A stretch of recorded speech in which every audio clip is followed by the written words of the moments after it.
My name is Kay, and at 31 years old, I run a successful tech company that my family knows nothing about. When I decided to visit home for my 32nd birthday, I expected a small celebration, maybe a homemade cake. Instead, my mother looked at me across our worn kitchen table and said, "We had to cancel your birthday dinner. We need the money for your sister Sophia's Europe trip." The familiar sting of being second best returned, but they had no idea what my life had become. 2 days later, as we sat at dinner, my phone rang. Little did I know it would change everything. Before I continue my story, let me know where you are watching from, and hit that like and subscribe button if you have ever felt invisible in your own family. Growing up in Oakwood, California, a small town with more trees than traffic lights, I was always the odd one out in my family. Our house was modest but comfortable, with fading blue paint and a porch swing that squeaked with every gentle push. My father, Thomas, a now retired engineer, spent his weekends tinkering with old cars in our garage. My mother, Laura, who taught third grade at the local elementary school for 30 years, filled our home with the smell of freshly baked cookies and the sound of gentle humming. Then there was my sister Sophia, 5 years younger than me and the undisputed star of our family constellation. From the moment she could walk, she captivated everyone with her natural charm and talent. Ballet recitals, soccer championships, debate team victories.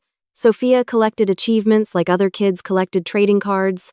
Our living room mantel groaned under the weight of her trophies and medals, while my academic awards usually ended up in a drawer somewhere.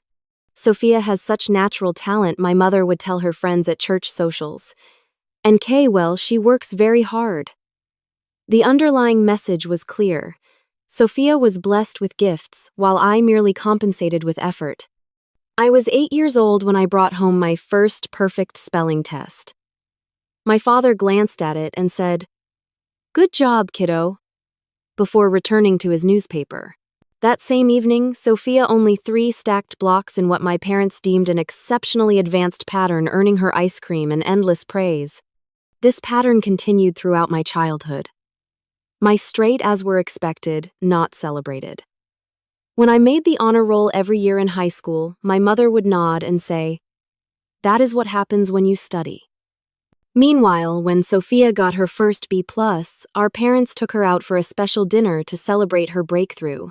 Money in our household always seemed to flow toward Sophia's pursuits. Private dance lessons, expensive soccer camps, custom debate suits. No expense was spared. When I needed new graphing calculators or wanted to attend a summer science program, I was gently reminded about family budget constraints and encouraged to find part-time work. By 16, I was working weekends at the local bookstore, saving every dollar for college. My parents had started a college fund for both of us, but Sophia's activities had slowly drained mine. "You are so responsible with money, Kay," my mother said, as if my forced frugality was a character virtue rather than a necessity. My birthdays became predictable exercises in disappointment. My 16th birthday dinner was canceled because it conflicted with Sophia's regional dance competition. My 18th was remembered 2 days late, with a hastily purchased card and a $20 bill. By my 21st, I had stopped expecting anything at all. The dynamic between Sophia and me was complicated. She was not deliberately malicious, just accustomed to being the center of attention. While I resented the inequality, I could not bring myself to resent her. She was my little sister, after all. Sometimes in rare, quiet moments when our parents were not around, we would share secrets and laugh together like normal siblings. But those moments became increasingly rare as we grew older. My father, Thomas, now in his early 60s with salt and pepper hair and calloused hands, had always been a man of few words. He expressed love through practical acts, fixing my car before I left for college, installing bookshelves in my childhood bedroom. But his eyes lit up differently when Sophia entered a room. With her, he found his voice asking about her day, her friends, her dreams. My mother, Laura, with her perpetually rushed demeanor and reading glasses perched on her head, managed our family with efficient care. She kept track of everyone's schedules, prepared, balanced meals, and maintained an immaculate home. Yet her organizational skills seemed to falter when it came to remembering my achievements or preferences.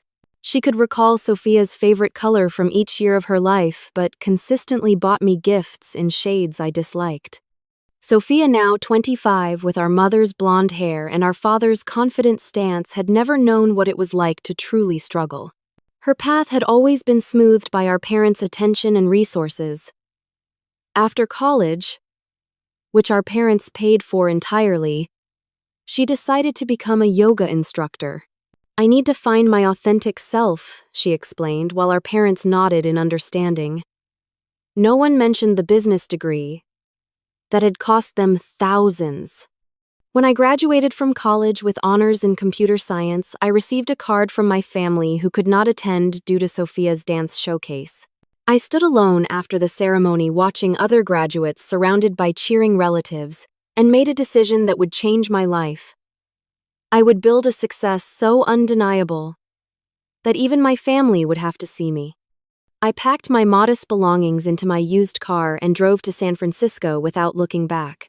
The distance between Oakwood and San Francisco was only a few hundred miles, but emotionally I was crossing an ocean. My journey to success started in a cramped studio apartment in San Francisco that cost more than my parents' mortgage. With my computer science degree and determination as my only assets, I landed an entry-level coding position at a mid-sized tech company. I worked 14-hour days, volunteered for every project nobody wanted, and spent weekends learning new programming languages while my peers explored the city's nightlife. During those early years, I called home every Sunday. Our conversations followed a predictable script. My parents would share detailed updates about Sophia's latest achievements, ask me a few cursory questions about my little job, and then rush off the phone to attend to something more pressing. I never corrected their assumption that I was a replaceable cog in a corporate machine. Something inside me wanted to prove myself before revealing the truth. Within 2 years, I was promoted to senior developer, then team lead.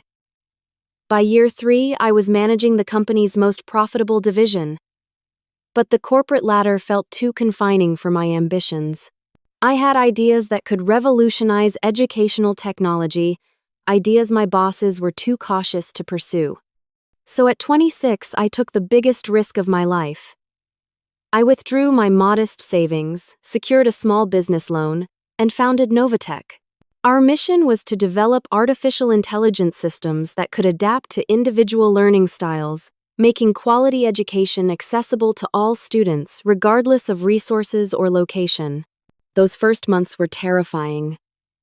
I ate ramen noodles for dinner most nights and slept on an air mattress in our tiny office space. The breakthrough came 18 months later. Our adaptive learning platform caught the attention of a prominent tech investor after a successful pilot program in 3 inner-city schools. Test scores rose by 30%, teacher satisfaction improved, and student engagement doubled. The investor offered $5 million for a 20% stake in the company. That investment changed everything. I moved from my cramped apartment into a spacious condo in Pacific Heights, with panoramic views of the Golden Gate Bridge. Our company relocated to a sleek office in the financial district, complete with the requisite startup perks: cold brew on tap, ergonomic workstations, and a rooftop garden. But the most valuable addition to my life was Jessica, the executive assistant I hired to manage my increasingly complex schedule. Jessica, with her impeccable organizational skills and unflappable demeanor, quickly became indispensable. More than an assistant, she became my confidant and the closest thing to a friend I had allowed myself in years. She knew when to push me to rest, when to order my favorite Thai food during late nights, and how to diplomatically reschedule meetings when I needed creative space. She was also the only person who knew the full extent of my complicated relationship with my family. "Your parents have no idea you are a millionaire CEO?" she asked incredulously, after overhearing a particularly dismissive phone call with my mother. I shrugged. "They think I work in an office doing something with computers. I have never corrected them." Jessica shook her head. "That Christmas bonus you sent them last year was more than most people make in a year." "I told them it was a company-wide holiday gift for employees' families," I explained. The truth was, my parents had never asked for details about my career. In our brief phone conversations, they seemed satisfied with my vague references to work going well, before eagerly sharing Sophia's latest yoga certification or travel plans. After years of feeling invisible, I had stopped trying to be seen. But my professional profile was becoming harder to keep secret. Last month, I was featured in Forbes' 30 Under 30 list. Novatech had grown to 150 employees with our educational software implemented in over 500 schools nationwide. And just last week, we had signed a $40 million contract with one of the largest school districts in the country, a deal that would bring our adaptive learning technology to nearly 1 million students. The success brought a strange mixture of validation and emptiness. I had achieved everything I had set out to accomplish professionally, but the personal recognition I had craved from my family remained elusive, largely because I had never given them the chance to acknowledge it. As my 32nd birthday approached, I found myself staring at the photo on my desk, the only family picture I displayed. It was taken at Sophia's high school graduation, all of us smiling under the California sun. Despite everything, they were still my family. Perhaps it was time to bridge the gap I had helped create. On impulse, I called my mother and told her I wanted to come home for my birthday weekend. Her surprise was evident, but she quickly recovered. "Of course, honey, we would love to see you." I asked Jessica to clear my schedule, declining her offer to arrange a private jet. "I am driving." I insisted, feeling a need to make the journey in a way that connected me to my past. "Just a normal visit home." Jessica looked skeptical but nodded. "Should I ship any of your birthday gifts to your parents' house?" I laughed at the thought of my employees' extravagant presents arriving at my parents' modest home. "Definitely not. As far as they know, I am just an ordinary office worker who can barely afford her San Francisco rent." As I packed a weekend bag, deliberately choosing plain clothes rather than my usual designer wardrobe, I wondered if I was making a mistake. Part of me wanted to arrive in a blaze of success, forcing them to acknowledge what I had achieved. But another part, perhaps the wiser part, knew that genuine reconnection could not be built on resentment or vindication. I decided to approach the weekend with an open heart. Maybe this birthday would be different. Maybe after all these years, my family would finally see me. The 5-hour drive from San Francisco to Oakwood gave me plenty of time to rehearse scenarios in my head. Would my parents notice the subtle changes success had brought? My more confident posture? The quality of my simple clothes? The absent worry lines that financial security had erased? Would Sophia and I find common ground as adults? I had deliberately rented a modest sedan rather than driving my Tesla, wanting to ease into revelations rather than announce them. Oakwood looked smaller than I remembered. The main street still featured Wilson's Hardware Patty's Diner and the Sunshine Bakery, but now interspersed with chain coffee shops and cellular stores.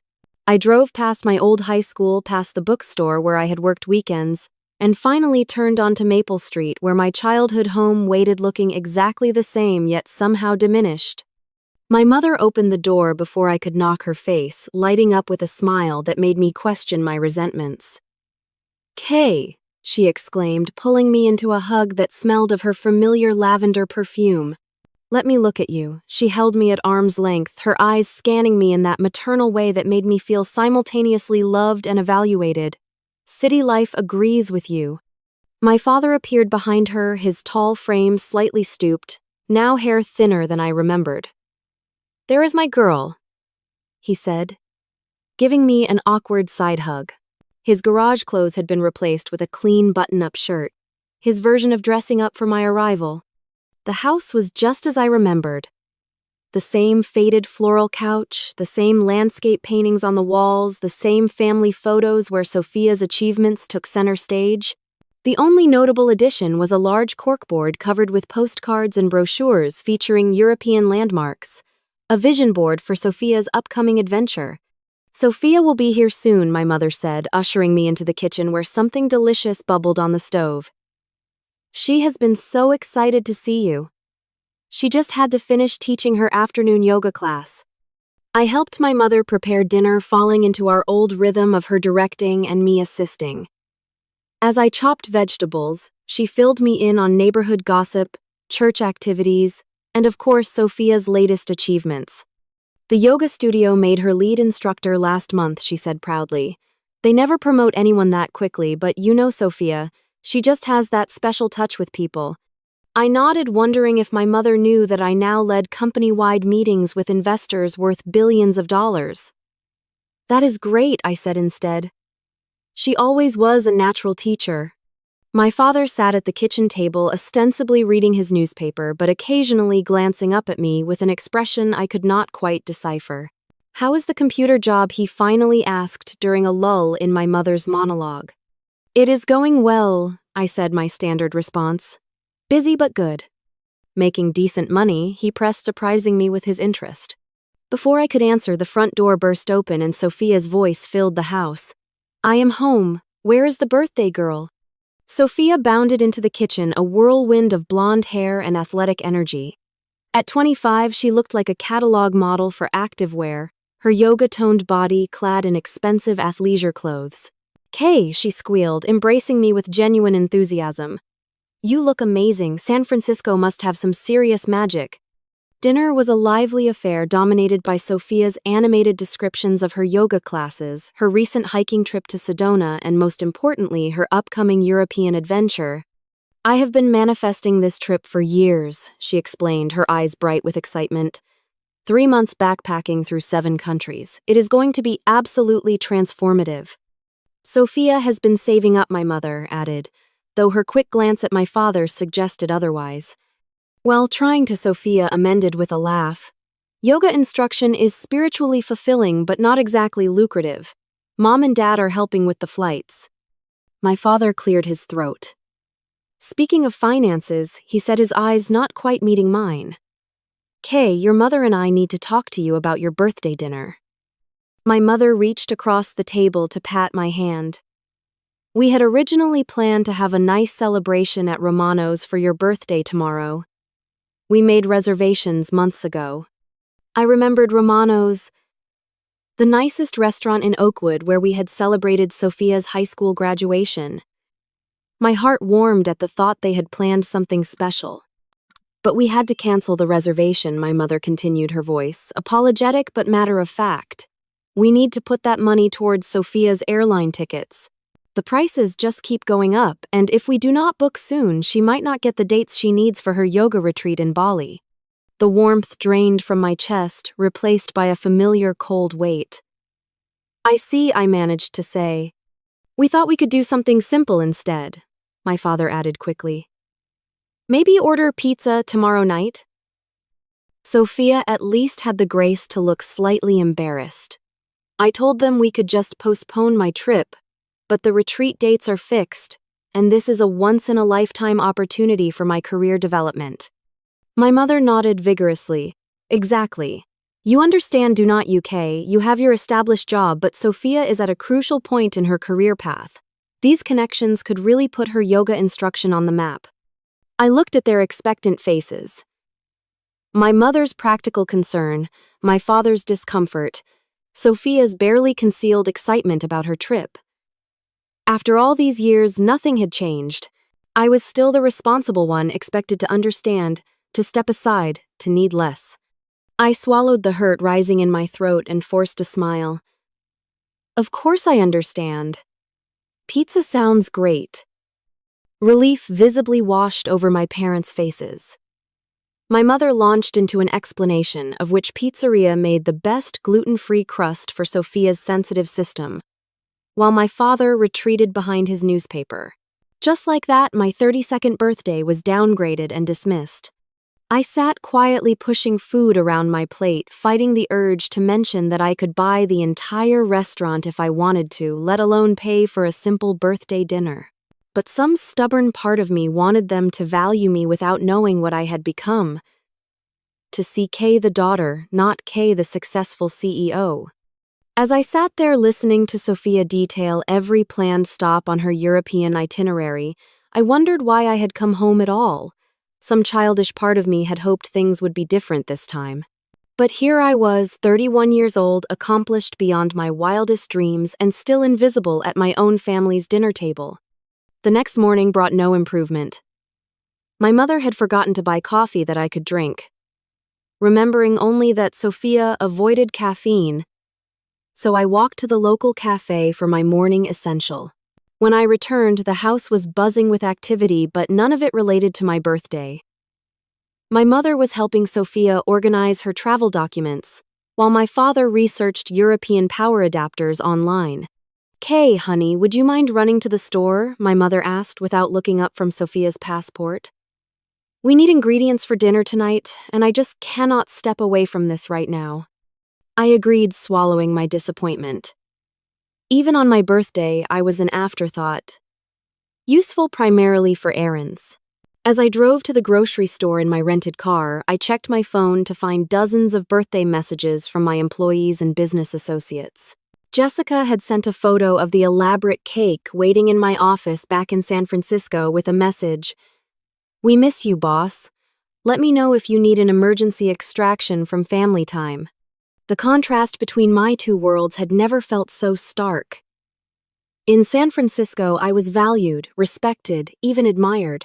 Here in Oakwood, I was just Kay, reliable, unremarkable Kay who could surely understand why her birthday dinner needed to be sacrificed for her sister's adventures. That evening, we gathered around the dining table again.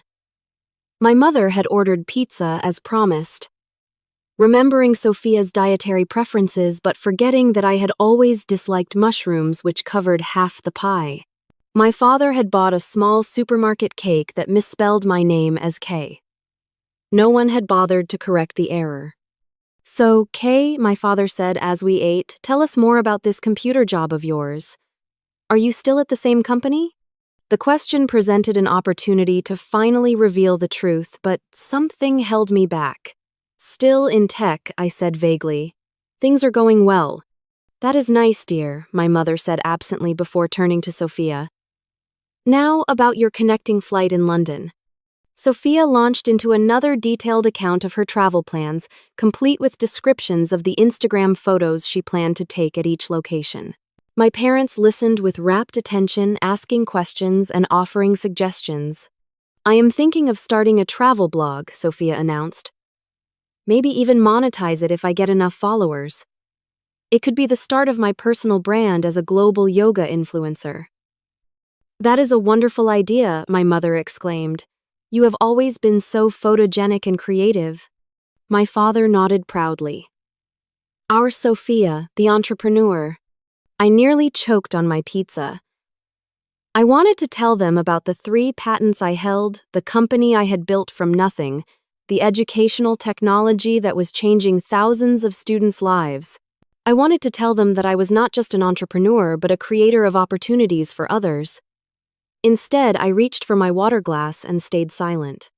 "Kay, did not you do something with a website once?" my mother asked, her brow furrowed in vague recollection. Before I could answer, my phone rang. The screen displayed Office Jessica's code for important calls I should not ignore.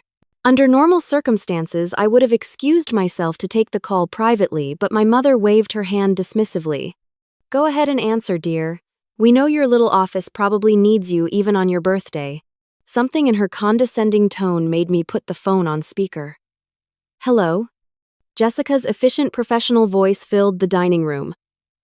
"Boss, I am sorry to disturb your family time, but I wanted to confirm details for next week. Your private jet is scheduled for 7 a.m. Tuesday for the Paris meeting with the education minister.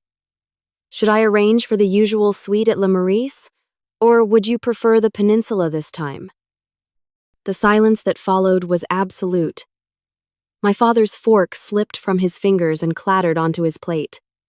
My mother froze with her wine glass halfway to her lips. Sophia's mouth hung open mid-sentence. I stared at my phone, equally shocked. Jessica and I had no meetings in Paris scheduled, and while the company did occasionally charter private flights for international business, I had never heard about this particular trip. "Jessica," I said carefully, "I think there might be some confusion about my schedule." "Oh," Jessica sounded flustered, very unlike her usual composed self. "I am so sorry, Miss Reynolds. I have just seen the email from the French delegation. They have specifically requested you present the educational implementation plan in person. The board thought chartering the jet would be most efficient given your tight schedule next week. Shall I tell them you are unavailable? 3 pairs of eyes stared at me in stunned disbelief. I took a deep breath, recognizing that the moment of truth had arrived, albeit in a way I never expected. Please tell them I will need to review the materials before confirming, I said, trying to maintain my professional demeanor despite my racing heart. And Jessica, let us talk tomorrow about the travel arrangements. Of course, boss. Again, sorry for the interruption. Happy birthday. As I ended the call, the dining room remained frozen in tableau. My father was the first to break the silence. Private jet? He asked, his voice barely above a whisper. Paris, boss. I looked at their shocked faces and realized there was no going back. I have been meaning to tell you all something about my work. What exactly do you do? My father asked, his voice uncharacteristically sharp. The newspaper puzzle he had been half-heartedly working on lay forgotten beside his plate. I took a deep breath. This was not how I had imagined revealing my success, but perhaps there was no perfect way. I am the founder and CEO of Novatech. We develop artificial intelligence systems for educational applications. My mother's forehead creased in confusion. But you told us you worked at a tech company, in an office. I do work at a tech company in an office, I said carefully. But I do not work for someone else. I own the company. I built it from scratch 6 years ago. Sophia let out a short, disbelieving laugh. Wait, you own a company that has private jets? We do not own jets, I clarified. We charter them when necessary for international business. But yes, Novatech is a significant player in educational technology. We currently have contracts with over 500 schools across the country, and we are expanding internationally. My father leaned forward, his engineering mind clearly trying to process the practical details. How many employees do you have? 150 last count. We will probably add another 50 after our newest contract is implemented. And you are the boss, my mother said slowly as if testing the concept. The actual boss. Of all those people. I nodded, watching as realization dawned on their faces. My mother's expression shifted from confusion to something more complex. A mixture of pride, embarrassment, and perhaps a hint of defensiveness. Why did not you tell us? She asked, an edge to her voice that suggested I had somehow deceived them. When would I have told you? I asked quietly. Our phone calls last 10 minutes at most, and they are usually about Sophia's latest achievements. You have never really asked about my work beyond whether I still have the same job. My father flinched slightly at this, his eyes dropping to the table. Sophia shifted uncomfortably in her seat. We always ask how work is going, my mother protested. You always say fine or busy but good. How are we supposed to know you were running some big important company? Novatech was featured in Forbes last month, I said, unable to keep a hint of hurt from my voice. Our educational platform received a National Innovation Award last year. If you had ever Googled my name, you would have seen dozens of articles and interviews. My father looked genuinely stricken. We had no idea, Kay. That is the point, Dad. You never thought to look. You never imagined I could be doing anything noteworthy. My mother's chin lifted defensively. That is not fair. We have always been supportive of your career. Have you? I challenged gently. When was the last time you asked me a specific question about my work? When Sophia decided to become a yoga instructor, you researched everything about yoga certification. You know the names of her favorite poses and her studio schedule. Do you know the name of my company before tonight? Do you know what our software actually does? My mother opened her mouth to respond, then closed it again, her expression conflicted. Sophia, who had been uncharacteristically quiet, suddenly spoke up. So you are like rich now. Is that what this is about? You came home to show off how successful you are compared to the rest of us. Her tone held an accusation that stung. No, Sophia. I came home hoping to reconnect with my family. I deliberately downplayed my success because I wanted to be seen for who I am, not what I have achieved. But now you are throwing it in our faces, she said, eyes flashing, making us feel bad about canceling a dinner reservation when apparently you could buy the whole restaurant. I did not plan for Jessica to call, I said, keeping my voice level. But yes, it hurts that after all these years my birthday is still the first thing to be sacrificed. It hurts that you all assumed I would understand and accept it without question, because that is what I have always done. My father cleared his throat. Kay, we never meant to make you feel less important. We just thought. You thought Sophia needed the support more, I finished for him. You have always thought that. And maybe that was true when we were kids. But I am 32 years old today, and you still treat me like my feelings and milestones matter less. My mother's eyes filled with tears. We are proud of you too, Kay. We have always been proud of how responsible and independent you are. That is just it, Mom. You are proud that I do not need you. That I never cause problems or make demands. You appreciate my absence more than my presence. Sophia pushed away from the table abruptly. This is ridiculous. You disappear to San Francisco, barely keep in touch, hide your entire life from us, and then blame us for not knowing about it. Maybe if you had shared anything real about yourself over the past decade, we would know you better. There was enough truth in her words to make me pause. Had I withdrawn too completely? Had my hurt led me to build walls too high for my family to scale? You are right, I acknowledged, surprising her. I stopped trying to be seen a long time ago, but that does not change the fact that you all were quick to cancel my birthday plans for Sophia's trip without a second thought. That pattern has been consistent my entire life. My father stood up, his face troubled. I think we all need some time to process this. Kay, I am sorry about your birthday dinner. We should have found another solution. My mother wiped her eyes. Maybe we can still call Romano's, see if they have a table available tonight. The suggestion, while well-intentioned, felt like too little too late. I think I need some space, I said, standing up. I am going to get a hotel room for tonight. Do not be ridiculous, my mother protested. Your room is all made up. I need to think, Mom. And make some work calls, I added, the excuse feeling safer than the emotional truth. Sophia crossed her arms, running away again. Some things never change. Her words hit harder than she knew. Was I running away, perhaps? But staying felt impossible right now, with decades of hurt suddenly exposed and raw. I will call you tomorrow, I said, gathering my purse and phone. We can talk more then. As I walked to the door, my father followed me. Kay, he said quietly, I am sorry. Not just about dinner. About a lot of things. I nodded, unable to trust my voice. Then I walked out to my rental car, finally letting the tears fall once I was safely inside.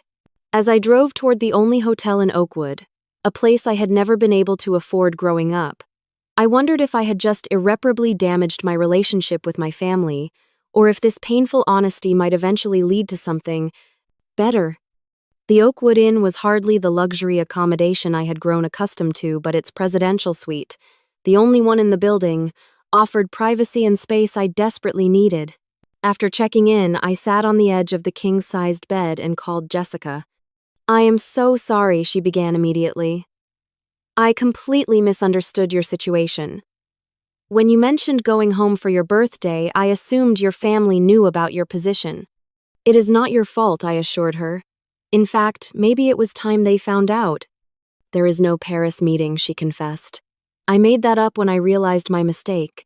I thought it might help save face. Despite everything, I laughed. Well, your improvisation skills are impressive.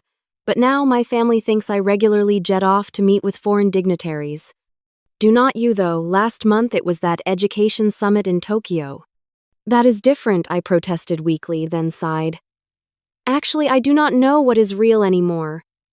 I have been living a double life for so long.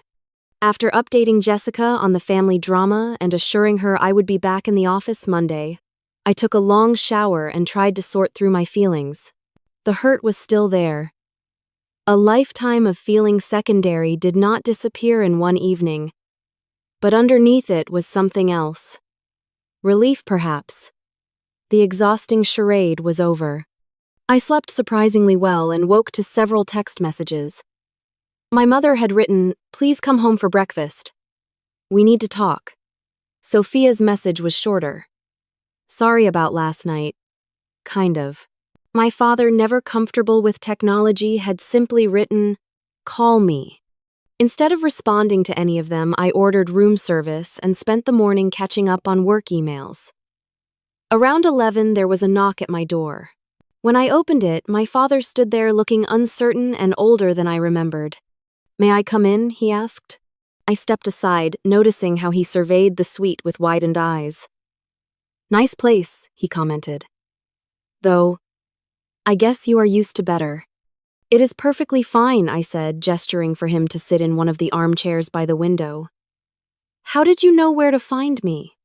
"Small town," he reminded me with a slight smile. "Margie at the front desk is your mother's second cousin. But do not worry. I swore her to secrecy. Your mother does not know I am here." We sat in awkward silence for a moment before he spoke again. "Kay, I owe you an apology. Many apologies, actually." "Dad, you do not have to." He held up his hand. "Please let me say this. I have been thinking all night about what you said about how we have treated you and Sophia differently. And you are right. We have." He leaned forward, elbows on his knees, hands clasped together. "When you were born, you were this serious little baby. You rarely cried, you slept through the night early, you hit all your milestones ahead of schedule. You were so capable. Even as a toddler, you would play independently. Figure things out for yourself." He smiled at the memory. Then Sophia came along and she was the opposite. Colicky, demanding, always needing attention. We got into the habit of focusing more energy on her because she seemed to need it more. "You were always so self-sufficient." "Being self-sufficient was not always a choice," I said quietly. He nodded, his expression pained. "I know that now. We mistook your independence for not needing us, when really we trained you to expect less from us." He ran a hand through his thinning hair. "I was proud of you, Kay. Always. But I realize now, I rarely told you that. I just assumed you knew." "I needed to hear it sometimes," I admitted. "I needed to feel like my achievements mattered too." "They do matter," he said firmly. "What you have accomplished is incredible. I spent half the night looking up your company online. The work you are doing with those educational programs. It is amazing, Kay, truly groundbreaking." The pride in his voice loosened something tight in my chest. "Thank you, Dad. No wonder you stopped sharing things with us," he continued. "We never made space for your success. We were so busy celebrating Sophia's small victories that we missed your enormous ones." We talked for over an hour, covering years of misunderstandings and missed connections. He told me how he had always related more easily to Sophia's outgoing personality, while my analytical mind reminded him of his own father, a brilliant but distant man he had struggled to please. I shared how I had interpreted their focus on Sophia as evidence that I was somehow less lovable, less worthy of attention. "That was never true," he insisted, his voice rough with emotion. "We just thought you were the one who had it all figured out. We worried more about Sophia because she seemed more fragile." As our conversation wound down, my phone buzzed with a text from my mother. "Please come home. I made your favorite lemon cake." I showed my father the message and he smiled. "She has been baking since dawn. Stress baking, she calls it. The kitchen looks like a flower bomb exploded." "I should talk to her too," I acknowledged. He nodded. "And Sophia. She is struggling with all this in her own way." As we prepared to leave, my father hesitated by the door. "Kay, I want you to know something. I am not just proud of what you have achieved. I am proud of who you are, your integrity, your determination. The way you built something meaningful instead of just chasing money. Even if you had never founded that company, you would still be extraordinary. His words, so long awaited, brought tears to my eyes. Thanks, Dad. That means more than you know. My mother was waiting on the porch when we arrived. Her eyes were red-rimmed, her hands twisting her apron nervously. When she saw me, she rushed forward and embraced me with unusual fierceness. I am so sorry, she whispered against my hair. I've been a terrible mother.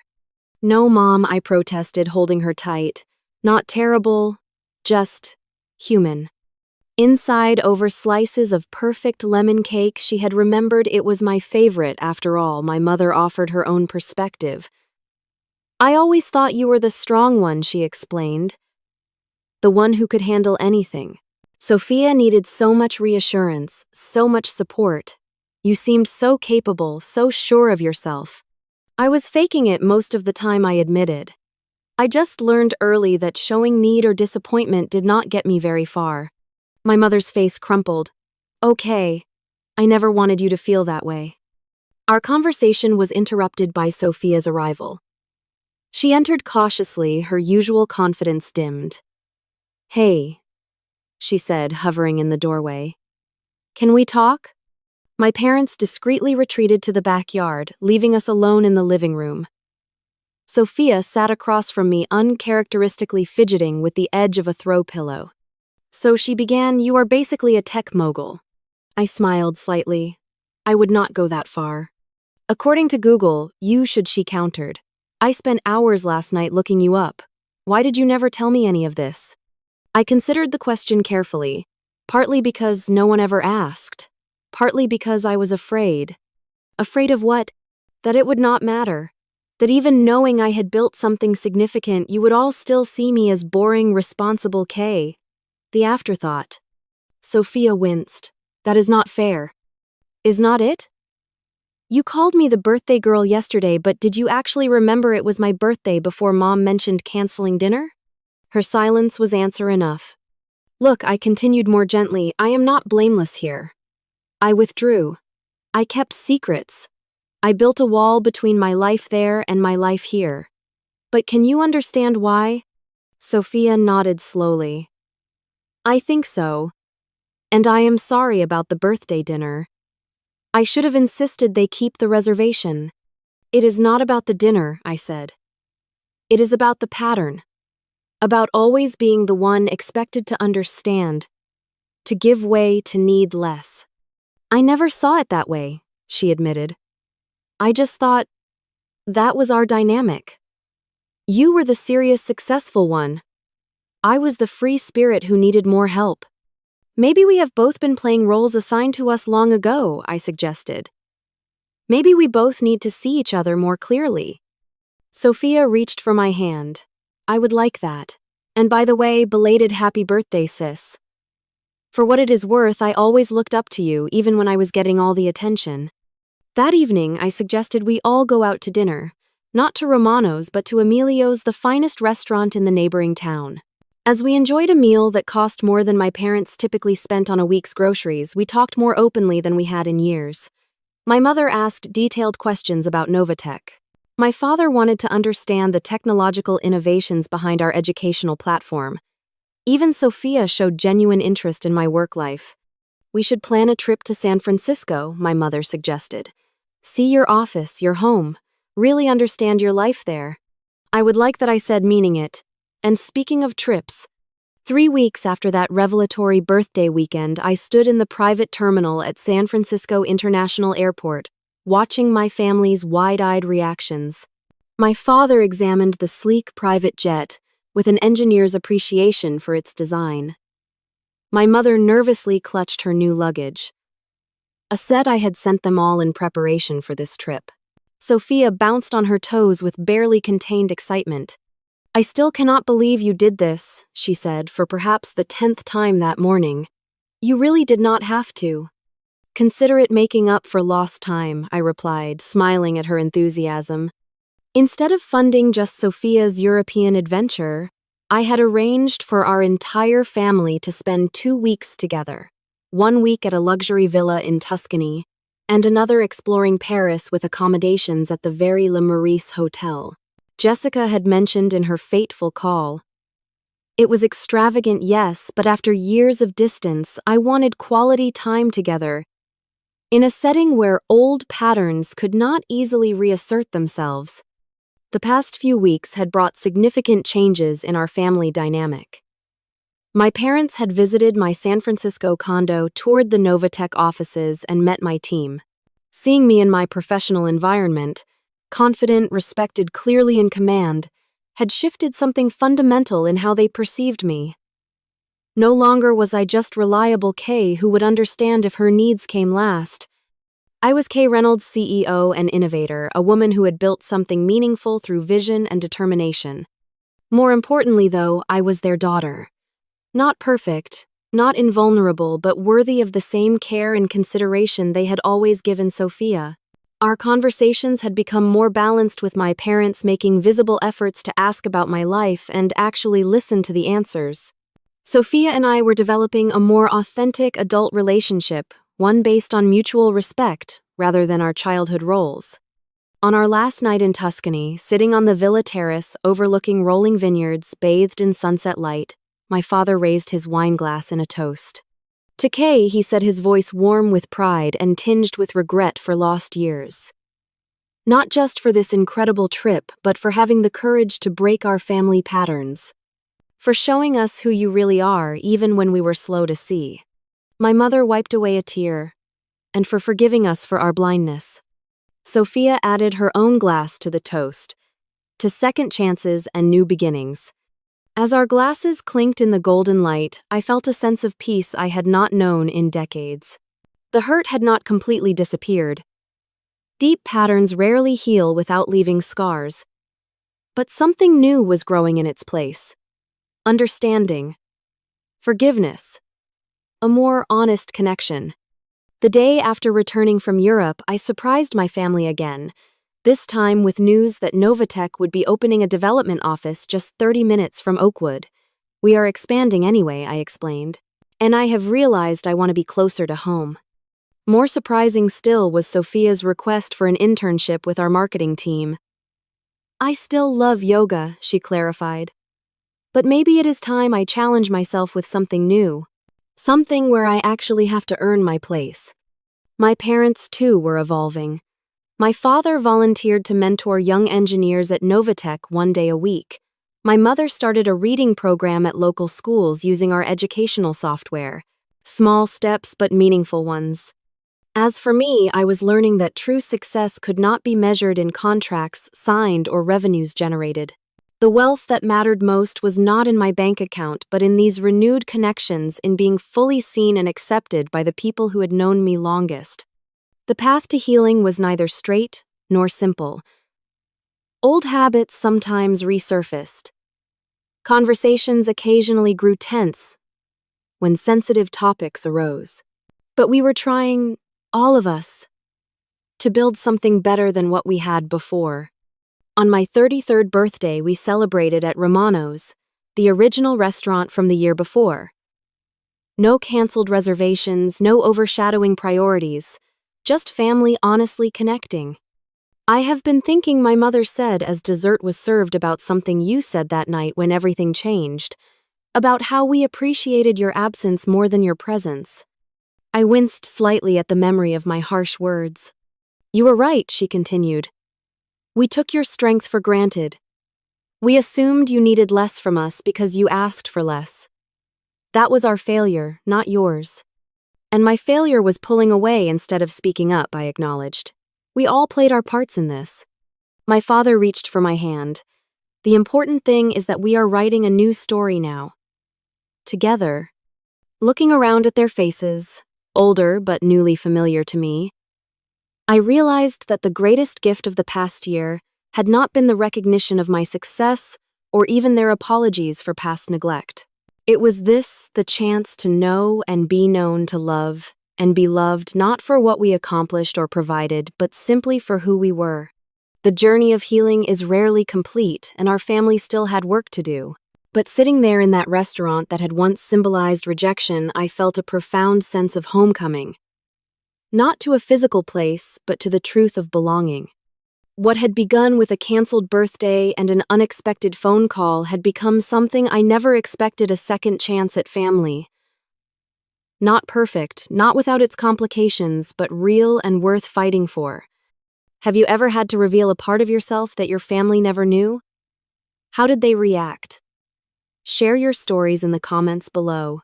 And if this story resonated with you, please hit the like button and subscribe to hear more stories about family relationships, personal growth, and finding your true worth. Remember, sometimes the most painful confrontations lead to the most beautiful reconciliations. Thank you for listening to my story, and may you find the courage to be fully seen in your own life.